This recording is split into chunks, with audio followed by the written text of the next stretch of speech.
Ya, buenos días, profesora Belén. Primero que todo, muchas gracias por firmarnos el consentimiento informado y participar en esta entrevista. El propósito de esta conversación es conocer su experiencia profesional y reflexionar sobre el enfoque de derechos humanos aplicado a la terapia ocupacional en contextos de salud física. La información que usted nos brinde será utilizada con fines académicos y no tendrá divulgación afuera de la sala de clases. La primera pregunta es si podría contarnos brevemente sobre su trayectoria como terapeuta ocupacional y su experiencia en el área de salud física.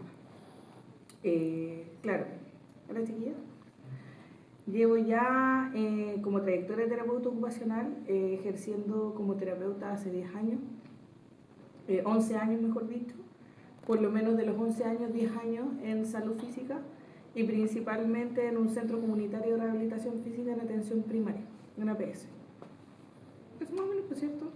Sí, como la muchas gracias. Dice, ¿cómo describiría el contexto social y familiar de los usuarios que intervienen habitualmente en su práctica profesional? Ya. Ahí viene lo complejo porque ahora lo voy a unir con la pregunta anterior. Hasta el momento, claro, no lo había respondido, pero yo trabajo en un centro comunitario de rehabilitación en la comuna de Independencia. ¿Cuál es el problema? Que ahí tenemos un tema demográfico y dentro de las determinantes sociales, que esta comuna es altamente migrante. Entonces, por lo menos una mitad de la población, si es que no un poco más, es personas que vienen desde otros países de la región. Entonces nos encontramos con harto haitiano, no tanto ahora, harto venezolano, harto peruano, colombiano, de República Dominicana. Entonces, boliviano, nos hemos encontrado con el choque cultural. ¿Por qué? Porque si lo van a ir viendo el día de mañana dentro de lo que es la región, cuando hablo de la región hablo de América o de Latinoamérica, a pesar de todos los valores y creencias de cada cultura es distinta. Entonces termina este choque cultural frente al cómo yo trato, porque el enfoque de derechos humanos sé que es universal, sin embargo no se interviene de la misma forma tanto en Perú como en Bolivia, como lo es en Argentina, como lo es en Chile. De hecho, Chile tiene un avance dentro de lo que es el sistema de salud de llegar al enfoque comunitario y la interculturalidad que no está tan expresa en otros países de la región. Por ejemplo, el segundo país que lo tiene es Brasil, pero no tenemos tanto usuario brasileño. Entonces te chocas un poco con lo que tú tienes arraigado porque aprendiste de vivir acá en Chile, frente a lo más cultural de ellos, que muchas veces vienen con otras ideas del sistema de salud. ¿Por qué? Porque en Venezuela el sistema de salud es distinto al que tenemos nosotros, en Colombia el sistema de salud es distinto y así sucesivamente con todos los demás. Entonces ha sido una práctica compleja porque tenéis que empezar a aprender como las creencias y culturas de cada uno e intentar no pasar a llevar ningún derecho humano, porque a veces hay creencias que son mucho más fuertes de una cultura que en otra no es tanto y que a lo mejor en nosotros ni siquiera le consideramos. ¿Qué desafíos observa actualmente en el trabajo con usuarios en situación de discapacidad dentro del sistema de salud chileno? Es chistoso, disculpen que lo diga de esa forma, pero siento que puedo decir el mismo discurso que tenemos desde hace no sé cuántos años ya. El acceso a la oportunidad. A pesar de que socialmente está mucho más visibilizada las personas en situación de discapacidad, siguen teniendo una limitación importante. Seguimos teniendo barreras, seguimos teniendo malas, a pesar de que ahora está la ley preferente, por ejemplo, que supuestamente tú tienes que privilegiar la atención o el paso a hacer trámites de las personas en situación de discapacidad, aún así sigue siendo una brecha, aún así no se da. Sí, en algunos casos mucho más frecuente, pero permite esta fluidez de que estas personas puedan acceder al servicio de salud de una manera más rápida.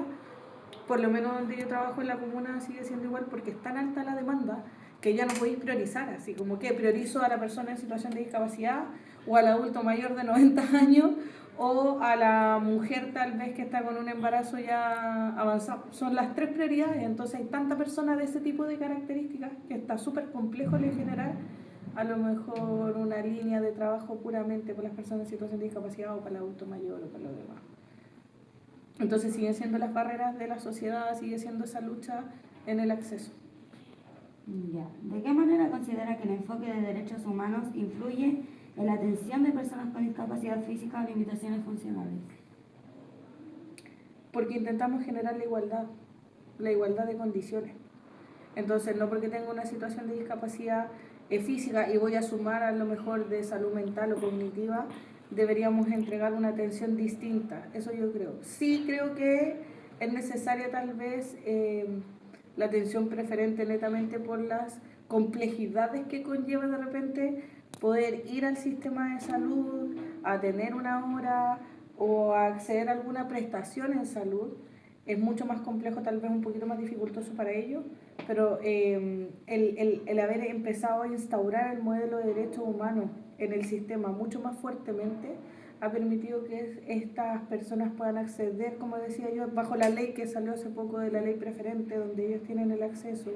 En algunos lugares, por ejemplo, en las normativas de construcción de los nuevos CESFAM, tienen que venir con ascensor, con baños, con desarrollo. Entonces, al haber implementado ese enfoque de derecho, en este sistema ha permitido que vayamos haciendo estos cambios que siento que faltan todavía, porque al final igual veía en el CESFAM el ascensor y veía a las señoras sin ningún problema subiendo y al de la silla de ruedas esperando hasta que las otras se suban, porque eso llamamos algo más cultural y social, pero ha ido encaminado a generar la inclusión completa de ellos. Desde su experiencia profesional, ¿cuáles son las principales situaciones de exclusión o vulneración de derechos que viven los usuarios en el área de salud? Que estoy como pensando en todos.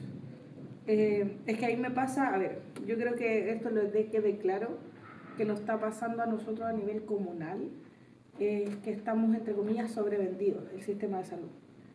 Tenemos 2 CESFAM por lo menos en la comuna de Independencia, que están uno habilitado para 30.000 personas, 40.000 personas y el otro para 15.000 personas. Y el que está habilitado para 30.000 personas ya lleva 60.000 inscritos y el que está habilitado para 15.000 personas ya lleva 40.000 inscritos. Entonces, ¿cuál es el problema? Que estamos tan sobrevendidos y que no hay espacio, porque además la comuna de Independencia es una comuna pequeña que no crece hacia los lados. Por ejemplo, no sé, Pudahuel, Maipú todavía tiene terrenos en los lados más limítrofes que tú podías expandir, en Independencia no, entonces se está yendo una expansión vertical. ¿Qué es lo que pasa? Que eso ha limitado de la construcción de nuevos CESFAM. ¿Y cuál es el problema? Que los 2 CESFAM que hay en la comuna no tienen acceso para personas en situación de discapacidad. O sea, están muy modificados, sí hay, pero es como ese hay a media. Entonces, a nivel local, se ha generado una exclusión de las atenciones de salud porque no se puede hacer el acceso porque estamos muy sobrevendidos.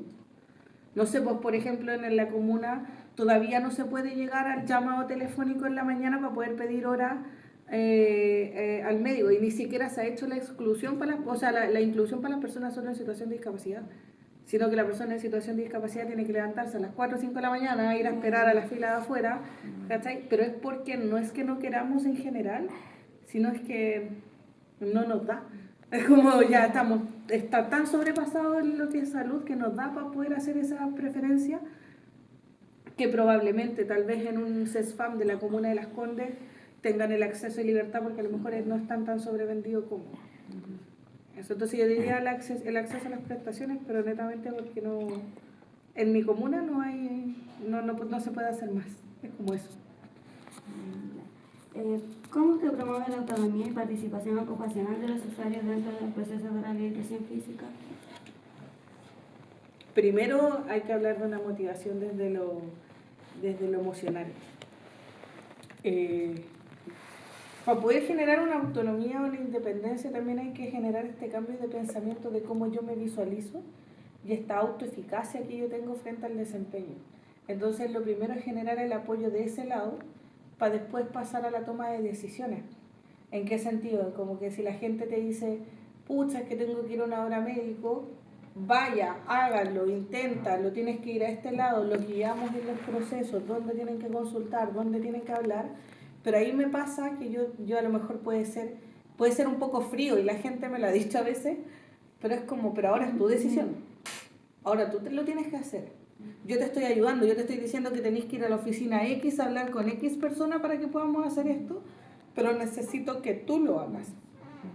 Claramente, dentro de lo que yo les digo, conozco el espacio, y si no hay un acceso para una persona en situación de discapacidad, ya sea en silla de ruedas o en otro, no le voy a decir anda para allá y voy a ayudar, porque yo sé estas barreras ambientales, que era lo que hablábamos.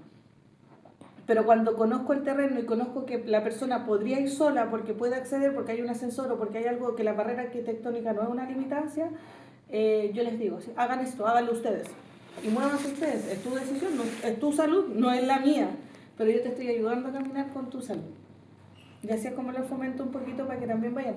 Ya sea, y esto lo estoy diciendo en salud en general, pero ya sea un taller, ya sea un club de un grupo de adultos que se reúnan en algún lado, como que se incentiva a la gente a que lo haga. Y en el caso de que ser necesario, se entrena desde lo motor o físico para que pueda hacer la actividad. Gracias. ¿Qué desafío enfrenta como terapeuta ocupacional al intentar entregar una atención centrada en la dignidad y los derechos de las personas? ¿Sabéis lo que me pasa? Yo les voy a decir esto bien sincera. Yo, Belén, como Belén profesional, no siento desafíos. ¿En qué sentido? Porque yo siento que tengo un buen trato, un trato digno, dentro de... lo voy a hacer sonar muy bacana, dentro de mis calificaciones y evaluaciones son los que más se destacan. Sin embargo, el gran desafío que siento yo, por lo menos dentro del trato digno, son las limitaciones que tenemos como en salud general. No sé, por ejemplo, nosotros entregamos, hay un GES que es el GES 36, que es el de órtesis, que se le entrega, en realidad se llama órtesis, pero en realidad ayudas técnicas. Se entregan ayuda para la movilidad para personas mayores de 65 años. Ya sea bastón, andador, silla de ruedas, en fin. Y me da lata no poder darle un trato digno porque hay gente que ya está esperando hace 2 meses, 3 meses una silla de ruedas.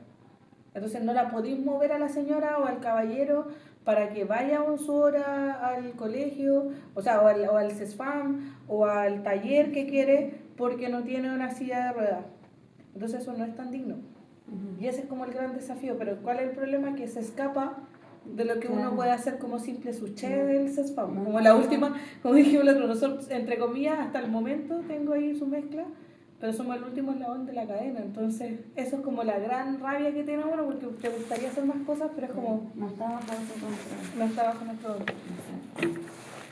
¿Cómo cree usted que influye el contexto social, económico y cultural de los usuarios en sus oportunidades de recuperación e inclusión social? Mucho. Es el mayor impacto que tiene en el desarrollo de... yo cuando les dije, les comenté al inicio, eso está dentro de las determinantes sociales, y estas determinantes estructurales pueden limitar o facilitar, ¿cierto?, la participación de los usuarios. A mí me pasa, por lo menos en la comuna en la que yo trabajo, como les dije, es altamente migrante, y junto con el migrante, además es una comuna no empobrecida, no es de las más pobres, pero sí la gente está en esta clase media baja. Entonces hay usuarios de partida. Ha habido un aumento exponencial de situaciones de salud con discapacidad física en adultos jóvenes, adultos de 40 a 50 años, que supuestamente bajo la idea de ciclo vital están en la etapa de producción de trabajo, que no pueden trabajar y que no tienen una gran ayuda social. Entonces, ¿cómo te dice a ti la gente? No sé, por ejemplo, yo tengo un usuario que siempre me dice así como que, pucha, yo intento vender silla de ruedas eléctrica, voy a vender parche curita, la típica, todo lo que pueda, para poder tener un sustento económico, si no, no tengo que comer, no tengo dónde vivir. Entonces, si no tengo para qué comer, no tengo dónde vivir, no voy a salir, no voy a participar, no voy a hacer más cosas ocupacional, y eso por lo menos desde el área económica. Entonces limita, tú veis de repente situaciones no muy favorecedoras, situaciones que dan pena porque no tienen el acceso económico para poder mejorar la propia condición. Por ejemplo, muchos de me han llegado cuando me hablan de las ayudas técnicas o de estas sillas de ruedas, y es la típica, si tuviera plata ya me la hubiese comprado y no la tengo, entonces tengo que estar esperando como que alguien me entregue esto, y es como, pucha, no puedo hacer más, me encantaría, pero no puedo hacer mucho más. Buscamos las gestiones así, por lo menos nosotros, de ver si le pueden dar alguna como dato en la MUNI, lo que sea, pero ya después no podemos hacer más de eso. Y con respecto a lo social, todavía hay mucha limitación. Como que era lo que yo les dije hace un rato como en clase, frente al que todavía siento que la sociedad es uno de los elementos que generan más situaciones de discapacidad que la propia discapacidad. Así que eso. Ya, y gracias. La última es, ¿qué cambios considera necesario para que la rehabilitación física sea más inclusiva y respetuosa para la diversidad de los usuarios? Bueno, primero un cambio social, en general. Pero a mí lo que me ha pasado como terapeuta ocupacional, de partida, yo creo que les quede claro eso, yo creo que se los dije, nosotros nunca estamos solos, siempre estamos bajo un equipo de trabajo. En cualquier área que nosotros tengamos, tenemos un equipo de trabajo porque la persona es tan holística y tiene tantos diferentes puntos de vista que tú no puedes abarcarlo. Pero dentro de la salud física, tu gran equipo típico es médico, en el caso de una atención secundaria sería fisiatra, kinesiólogo, fonoaudiólogo, en el caso de nosotros terapeutas ocupacionales. ¿Y qué es lo que me pasa? Que de repente el equipo, las otras profesiones o la escuela de las otras personas, por así decirlo, ha sido mucho más reticente. Entonces a mí me ha pasado, yo quiero mucho a mis compañeros de trabajo, tenemos una relación de años con algunos, pero siento que no generan un trato tan digno en ese sentido con derechos humanos. De ver que la persona no tiene para comer, así como, no sé, pues me ha pasado como por ejemplo con los kines, con algunos kinesiólogos que tenemos usuarios que no tienen para comer. No tienen para comer y a veces nosotros somos el centro que les da, aunque sea una taza de té y un pan. ¿Cachai? Pero lo primero que llegan es como, ¿tomó desayuno? No, entonces no le puedo hacer terapia, punto, se va. Y no te preguntaste el por qué no tomó desayuno. Entonces, me ha pasado que soy yo la que va detrás, no es como cualquiera, y de hecho la secretaria estamos como las dos en esa. ¿Y por qué no comió? Porque no tenía para comer. No es porque no quería, no es porque se me cantó el poto, por así decirlo, y vine y no comí porque no, fue porque no tenía para comer. Entonces ahora él me dice que no me va a intervenir y que no me va a ayudar por algo que se le escapa de las manos y ahí volvemos a lo económico y volvemos a todas estas determinantes que hay detrás. Entonces yo diría una de las primeras cosas que de hecho yo creo que se está dando, porque últimamente con los alumnos que han habido de kine, de fono, las escuelas están siendo mucho más integrativas en ese sentido y empezar a ver a la persona no solo como un número, no solo como una pierna, sino como un todo, y están siendo mucho más. Yo creo que lo primero que deberíamos hacer es el cambio de formación de los estudiantes. Si yo te formo 5 años de que tú tienes que ir a atender a una persona y la persona es cualquier cosa, tú vas a salir tratando a la persona como cualquier cosa, no como un sujeto de derecho. Y eso yo creo que es uno de los cambios, por lo menos en salud. Y después ya viene todo el cambio generacional de contexto de todo, de cultura colectiva, de que todos tengamos este pensamiento y este cambio, esta reflexión crítica frente a ellos. Pero eso. Ya pues, profesora, la entrevista. Muchas gracias por su tiempo. Que tenga un buen día. Ya.